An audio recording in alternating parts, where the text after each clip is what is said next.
Good morning. Is that close enough? Right, let's have a go at getting my slides up. So just first of all, a very tiny correction. It's a scoping review, not a systematic review. But I think we might find there are a few errors in my slides today.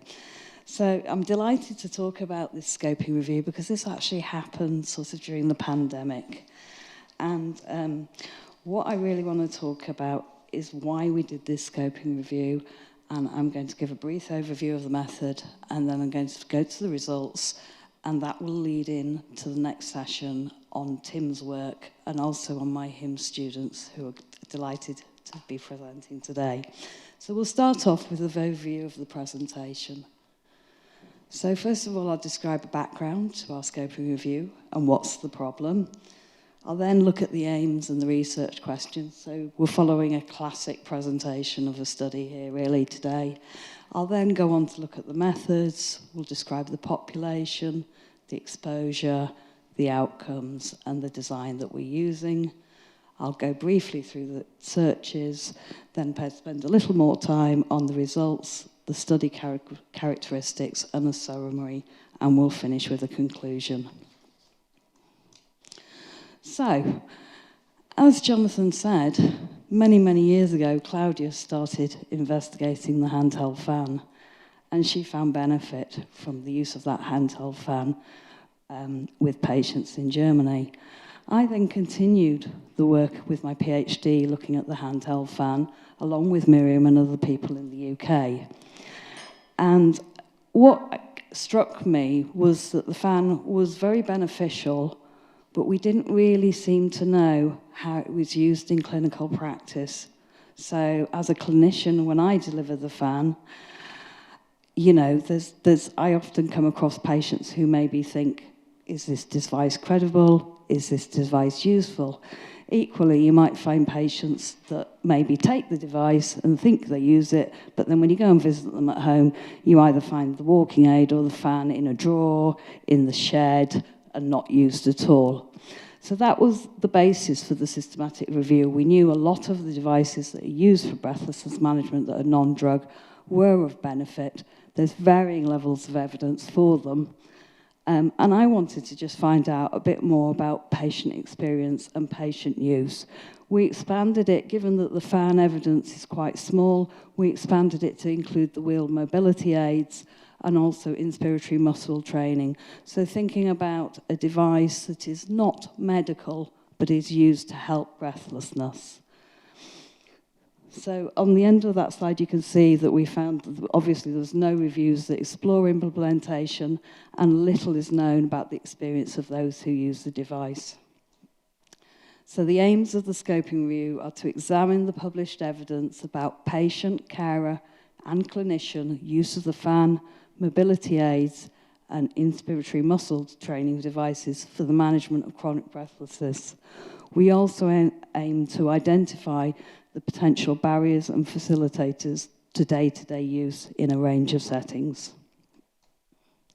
So the two key research questions: how are non-medical devices used for the management of chronic breathlessness by patients, carers, and clinicians? And what are the potential barriers and facilitators for patients, carers, and clinicians to the use of those non-medical devices for chronic breathlessness? So to look at the methods, the design, we wanted this to be broad.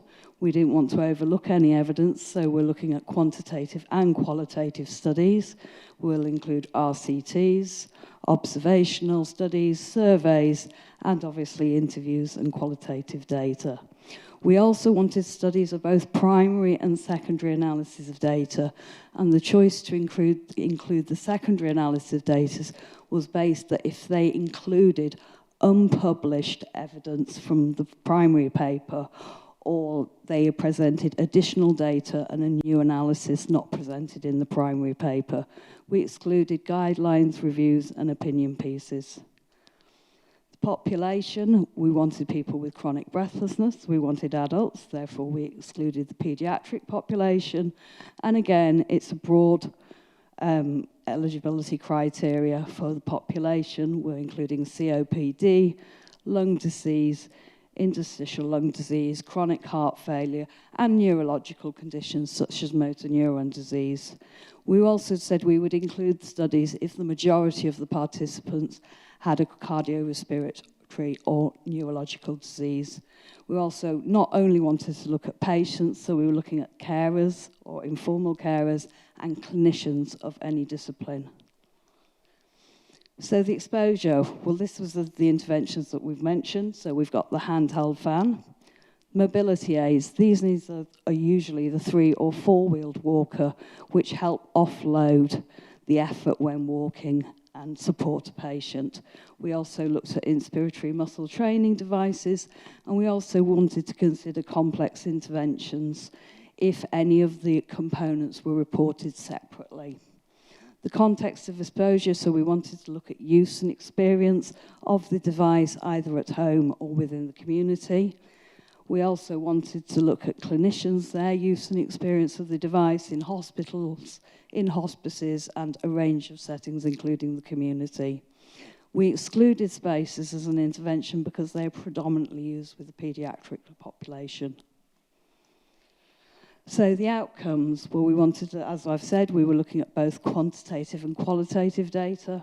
We want details of the non-medical device use and experience, and we wanted details of barriers and facilitators to that use.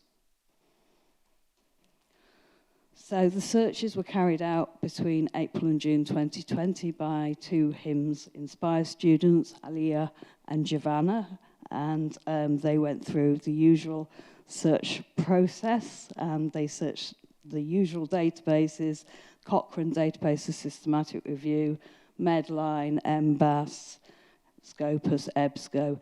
The papers were imported into RAIAN and into EndNote and reviewed against the eligibility criteria. The outcome data was then categorized and extracted, the data that was relevant to experience and use, and we also looked at the barriers and facilitators. And then we conducted a narrative synthesis, exploring the reasons for the similarities and differences. So here's the PRISMA flow diagram. As you can see, they found a lot of studies. It was 5,837 were screened. We got it down to full text articles of 41, and then at the end we managed to include 7 papers. So the results, let's have a look at the results. So we actually only found 7 papers that met our inclusion criteria. 5 papers on the handheld fan, 2 papers on mobility aids, and there were no papers on inspiratory muscle training devices on how people used or experienced them. So, the fan papers. 3 of those were feasibility phase 2 clinical trials.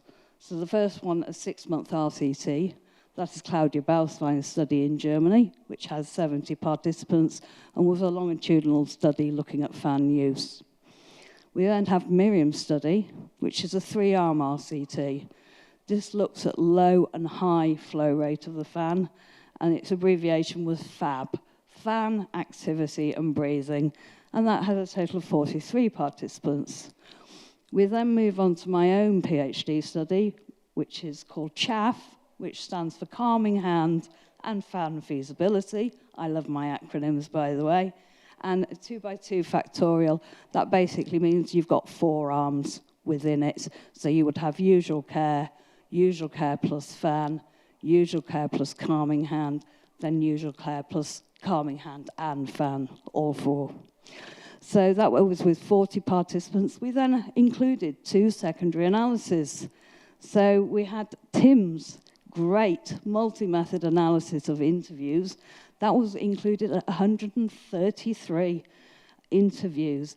And that comes from those studies included there, so that I've abbreviated, I'm sorry.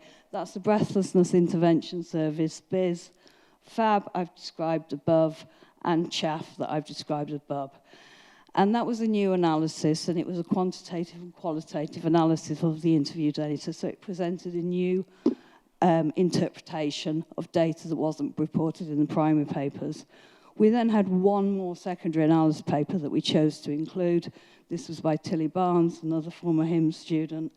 And this, again, included the FAB and the CHAF paper, but it was unpublished survey data, so it was asking about fan use and how many times they use the fan and when they use the fan. And Mira and I coordinated, so we asked the same set of questions in both studies, which meant then we could delightfully get another little paper out of it and put them both together.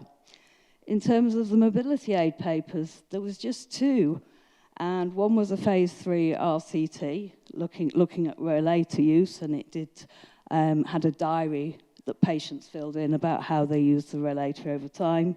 And then there was another one which was a cross-sectional study, and that had a survey that looked at relator use.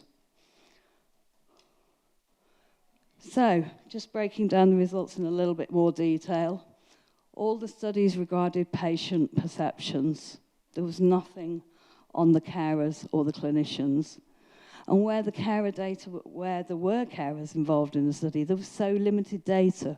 We might be limited just to one quote as to how the carer maybe used or didn't use the device to support the patient. And there was no word from the clinicians, nothing at all. As I've mentioned, we chose to include the secondary analysis in addition to the primary papers, so that we had some more evidence to work with as well. And again, I've already mentioned, we looked at, start again, we reported that fan data because it wasn't published in the primary papers. Moving on. As I've said, everything was based on patient use. Key overall thing, the patients found the fan to use. Well, that's not really a surprise because it's a simple on button with an instantaneous effect. Mobility aids, they were mainly used for outdoor activities. Again, that isn't really a surprise, given that you would expect somebody to use a mobility aid outside rather than within the house, because often the houses are quite tight and you can't often even fit a mobility aid in. However, this was things that were more interesting was the fact that outdoor use for both the fan and a mobility walker was associated with embarrassment. And I wonder whether it is embarrassment. I have thoughts about this. Is it embarrassment because of the device? Is it embarrassment because I'm using it in public? Or is it also a lot of people are very embarrassed to show that they're breathlessness in public and they might like to hide it? And certainly I remember the patients that I delivered the fan to, when I did some interviews, they would report back to me, oh, well, I use it in the car before I go into Asda, but I wouldn't use it out in public. So this was really quite interesting. So other key barriers was the appearance of the fan. I don't know if you've seen many fans, but they can be anything to a standard little black fan to a pink fluffy with sweets or lights. There's a full range of fans in the pound shop, Jonathan. You must explore further. And you can even buy fans from John Lewis's now. So we're getting a bit more upmarket, and you might have to pay a tenner for those. Anyway, going back to the barriers, appearance, obviously, this credibility issue, as Jonathan says, it only costs £1, and he, by his own admission, said it's very simple. Self-stigma and the technical specifications. The facilitators, well, ease of use. Clinical benefit. Yes, it helps relieve breathlessness. And feeling safe. Feeling safe because you have a device and you have something to hold. You have a prop that is going to make you feel secure. So in summary, very limited data on non-medical device use for the management of chronic breathlessness. All of it is focused on the fan and mobility aids. There is absolutely nothing out there on inspiratory muscle training devices, if anyone's interested. All of it is focused on patient perspectives. There's very little on carers or clinicians, again. And none of the studies used any implementation science theory. So in summary and in conclusion, what are the new findings? Fan and mobility aids are easy for patients to use, but barriers do exist. And patients might not always use their devices as you think as a clinician. And you might come back, like I say, 2 months later and find that wheel walker actually is just sat in the garden shed with the gardening tools, or the fan's gathering dust at the bottom of a drawer. Lost again. So yes, they're easy to use. There's no implementation studies or data on carers, clinicians, or inspiratory muscle training devices. So the significant clinicians should start to assess for barriers to medical device use. I'm struggling to get my words out now. And research, well, we nearly used to have a look at the implementation science theory aspect and think a lot more about that when we're designing trials to look at the handheld fan. There's my references. So I'd just like to say thank you very much for putting up with me this morning. It's been a while since I presented face-to-face, and I feel a little rusty. I want to say thank you to the people who helped with this project, Mark, Miriam, Tim, and also grateful to the really hard work that Giovanna and Aliyah did in doing all the searches. It was sponsored by the Inspire programme, which I've put the funding statement on there, and the paper is published in the BMJ, Supportive and Palliative Care. Thank you very much. I'm happy to take any questions.